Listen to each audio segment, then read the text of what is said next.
Millennium TV, bridging communities worldwide. We broadcast diverse international content from Europe, Asia, Africa, and now right here in the USA. Watch us via Roku on your smart TV. Submit your own content to 1530entertainmentllc@gmail.com. Download the Millennium TV app from the App Store to stream our shows anywhere, anytime. Millennium TV.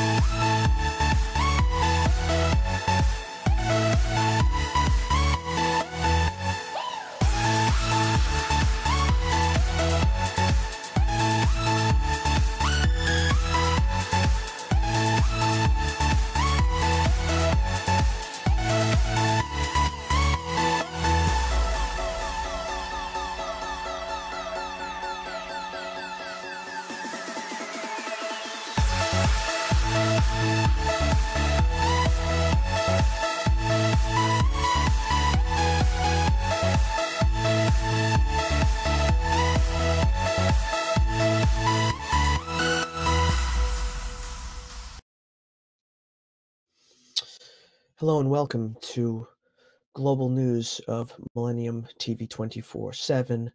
My name is Todd David Goldfinger, and today's news for you. For people around the world, the killing of George Floyd was about race. A white police officer with 3 other officers nearby kneeled on the neck of a black man until he stopped breathing. And protests erupted across the country. Corporations and governments promised change, and a new generation of civil rights leaders rose up. Yet in the courtrooms where those officers faced trial for their roles in Floyd's killing, including 3 who were convicted Thursday, race was rarely mentioned, at least explicitly, and lawyers and judges told jurors not to consider it. When a potential juror who appeared to be black told Judge Paul Magnuson at the trial of former officers Jay Coyne, Thomas Lane, and Tao Thao that he didn't know if he could be impartial, in quotes, because of my color, Magnuson responded, "There's absolutely nothing about the subject of religion, race, or ethnicity that's involved in this case." The man was later dismissed from serving on the jury. Other news. Convicted killer Scott Peterson's chance for a new trial in the murders of his pregnant wife and unborn son 20 years ago hinges on whether a California juror who helped send him to prison in 2004 amid worldwide publicity was biased because she was a domestic violence victim, though she is identified in court documents only as Juror 7. Rochelle Nice used her name when she co-authored a book about the case with 6 other jurors.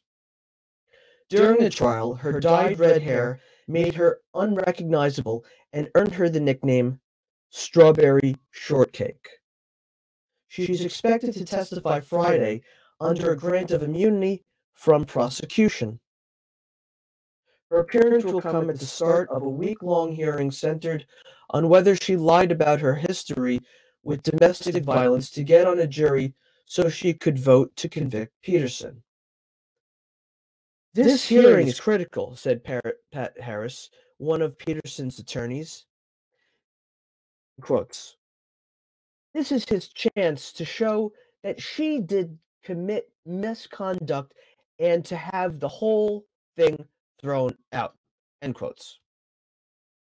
Next news. 3 former Minneapolis police officers were convicted Thursday of violating George Floyd's civil rights, as a federal jury rejected their arguments that inexperience, improper training, or the distraction of shouting bystanders excused them from failing to prevent Floyd's killing.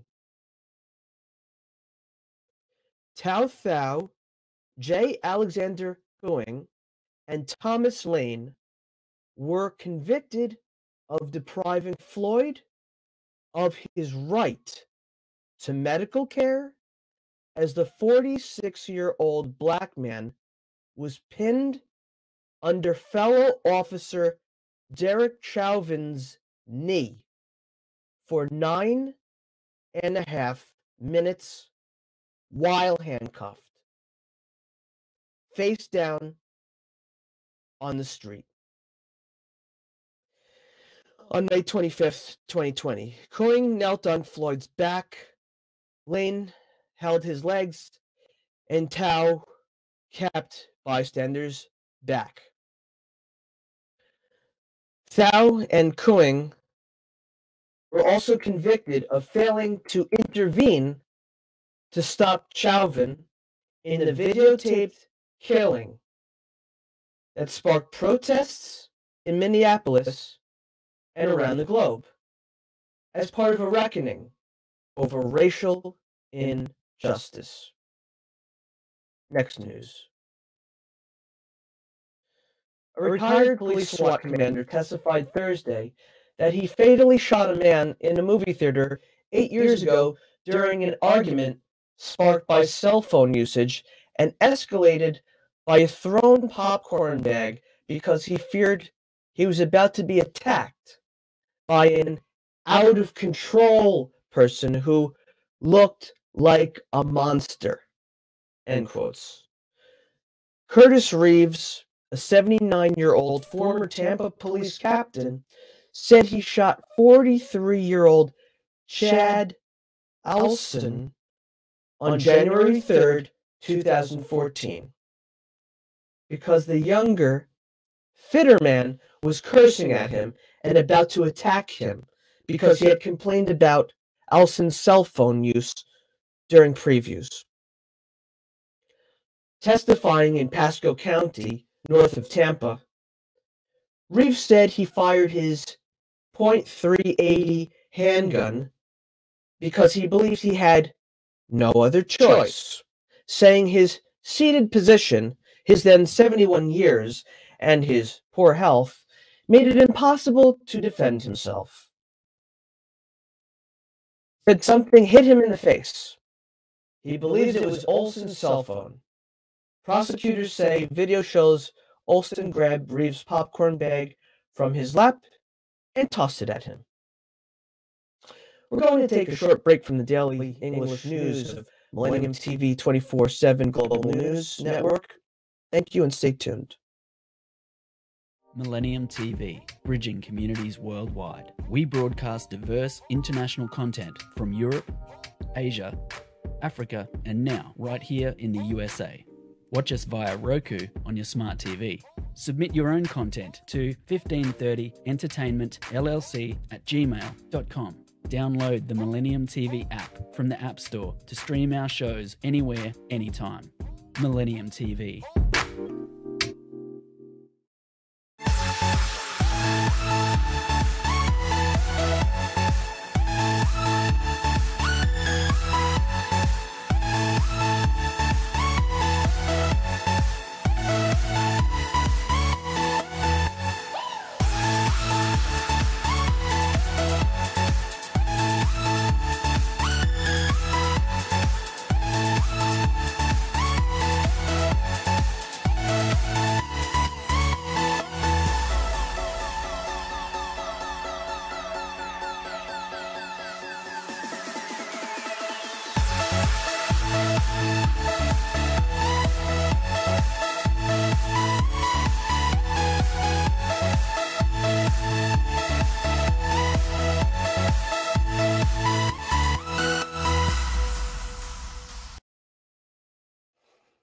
Hello and welcome back to Millennium TV 24 Global News Network. My name is Todd Goldfinger, and here's today's headlines. Russia's expanding invasion of Ukraine has opened a new and perilous chapter in Joe Biden's presidency, testing his aspirations to defend democracy on a global level and thrusting him into a long-term struggle to restore European security. A far different trajectory than he had imagined when his administration began last year, with the goals of countering China's growing influence in the world and reinvesting at home as the United States tried to turn the page on a deadly pandemic. Biden talked about forging a stable and predictable relationship with Russian President Vladimir Putin, a description that implied America's focus could then be directed toward other, more pressing challenges. Now he is confronted with the outbreak of the worst fighting in Europe since World War II. Although U.S. forces are not directly involved, the conflict is testing the limits of American power and Biden's campaign assurances that he was well positioned to lead the country on the international stage. Next news. In the opening hours of Russia's assault on Ukraine, ballistic missiles by the dozens struck mostly military targets across the country. But there was little sign of Russian soldiers crossing the border or naval infantry landing on Ukraine's shores. So, was this an invasion or something less? The ambiguity did not last long. Russian ground forces soon captured the Chernobyl nuclear site north of Kiev, the capital, and other Russian troops were seen moving on Kharkiv, the country's second largest city to the east. Pentagon officials said Thursday this was the first phase of a Russian war, whose ultimate aim appeared to be decapitation of the Ukrainian government, meaning the removal by force of its elected leadership. President Joe Biden, who 2 days earlier declared the beginning of a Russian invasion of Ukraine. When Russian forces began moving into the separatist regions in eastern Ukraine, used other terms Thursday when he announced a new set of economic sanctions against Moscow. He called it a brutal assault and said, "This is a premeditated attack." End quotes. Next news. The Biden administration will significantly loosen federal mask wearing guidelines to protect against COVID-19 transmission on Friday, according to two people familiar with the matter, meaning most Americans will no longer be advised to wear masks in indoor public settings.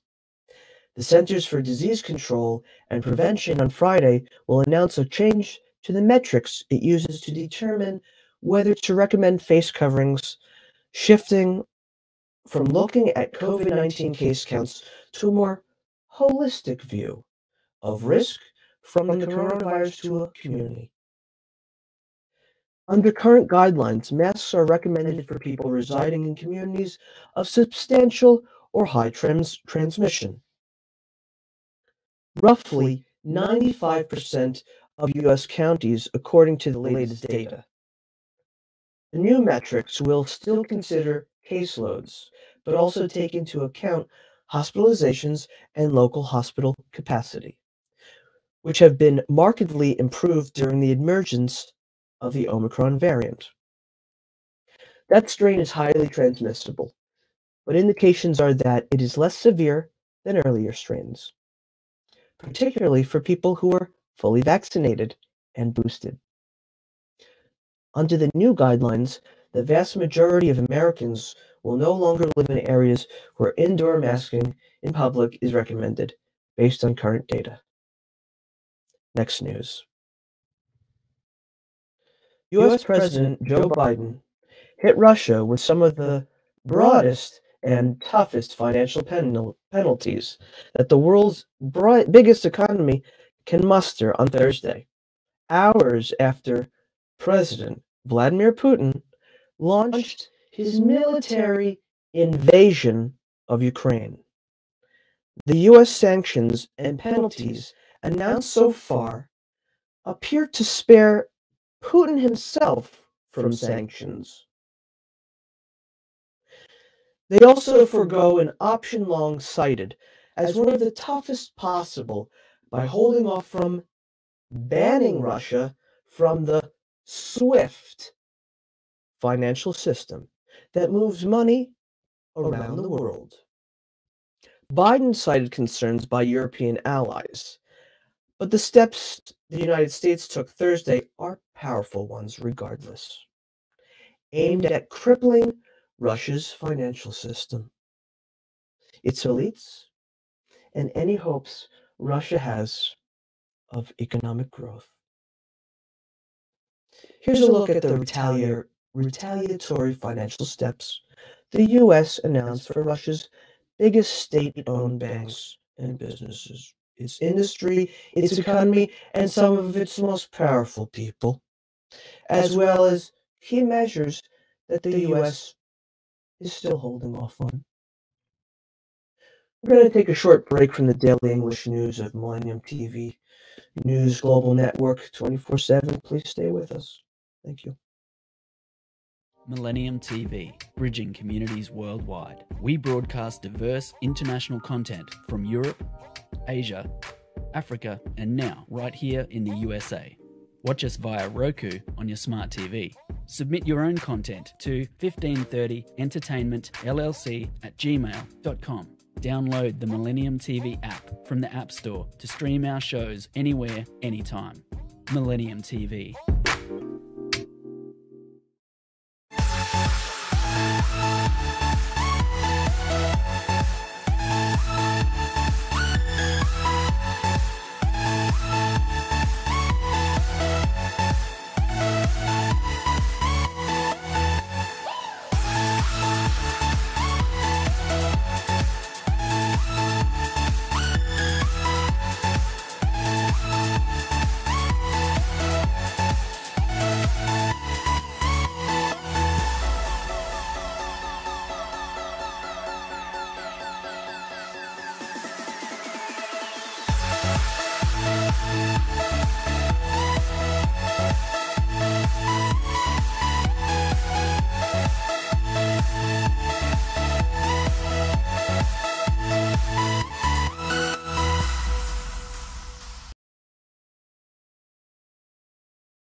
Hello and welcome back to Millennium TV 24 Global News Network. My name is Todd Dave Goldfinger, and here's the news.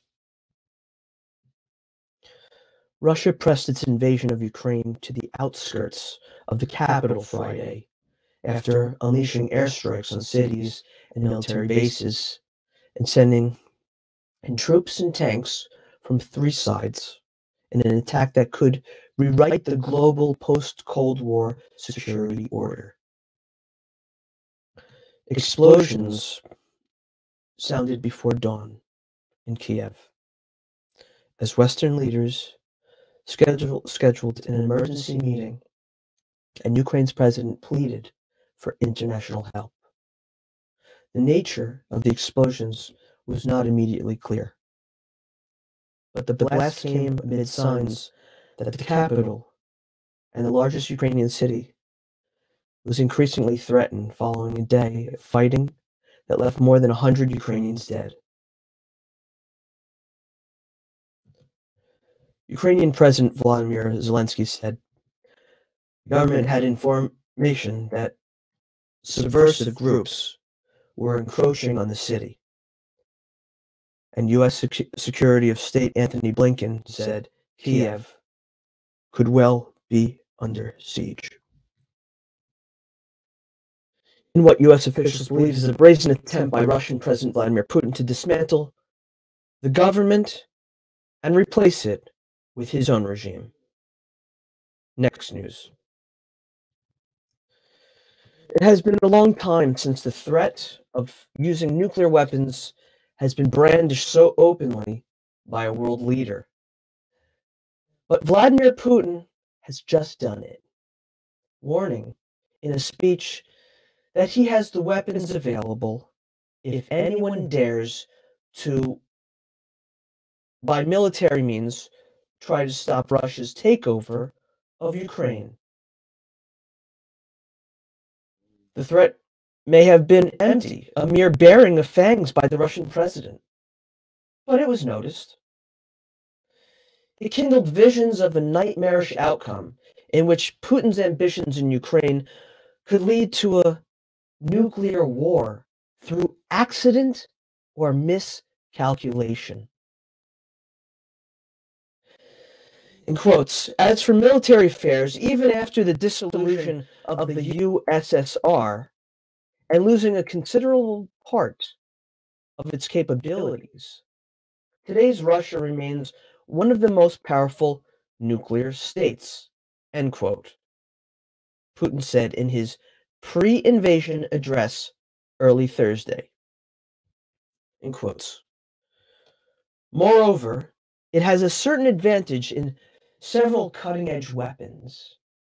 In this context, there should be no doubt for anyone that any potential aggressor will face defeat and ominous consequences should it directly attack our country. End quotes. Next news. Russia launched a full-scale invasion of Ukraine that opened with air and missile strikes on Ukrainian military facilities before troops and tanks rolled across the borders from the north, east, and south. The Ukrainian military fought back on multiple fronts. President Volodymyr Zelensky said in a video address early Friday that 137 people, both servicemen and civilians, have been killed and hundreds more wounded. A senior U.S. defense official said Russia may be intent on seizing Kiev, the capital, and other key cities, and ultimately installing a more friendly government. Explosions were heard in Kiev before dawn on Friday, as many Ukrainians piled into trains and cars to flee the fighting. The U.S. and European leaders rushed to punish Russia with strong financial sanctions. NATO moved to strengthen its eastern flank. Next news. Associated Press journalists are documenting military activity across Ukraine, where disinformation is spiking during a Russian ground and air offensive, with social media amplifying a torrent of military claims and counterclaims. Determining exactly what is happening can be very difficult. Here's a look at some of what can be confirmed. Activity with direct witnesses, Russian military vehicles crossing from Belarus into Ukraine at the Senkovka crossing point in the Chernihiv region. Russian military vehicles crossing a bridge near Tavrisk and Novaya Kakhovka in the southern Kherson region, and Russian military helicopters flying over the area. Security camera footage showing Russian military vehicles crossing from Crimea into government-held territory at Armyansk checkpoint. Russian Ka-52 helicopter gunship in field near Kiev after purportedly being forced to land. Russia-backed separatists on armored vehicles crossing a river in footage from the eastern Luhansk region, saying They seized territory from Ukrainian forces. We're going to take a short break from the daily English news of Millennium TV, Global News Network, TV24. Please stay with us. Thank you. Millennium TV, bridging communities worldwide. We broadcast diverse international content from Europe, Asia, Africa, and now right here in the USA. Watch us via Roku on your smart TV. Submit your own content to 1530entertainmentllc@gmail.com. Download the Millennium TV app from the App Store to stream our shows anywhere, anytime. Millennium TV.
Hello and welcome back to Millennium TV 24 Global News Network. I'm Todd David Goldfinger. Here's the news. More than 80% of the billions of dollars in federal rental assistance aimed at keeping families in their homes during the pandemic went to low-income tenants.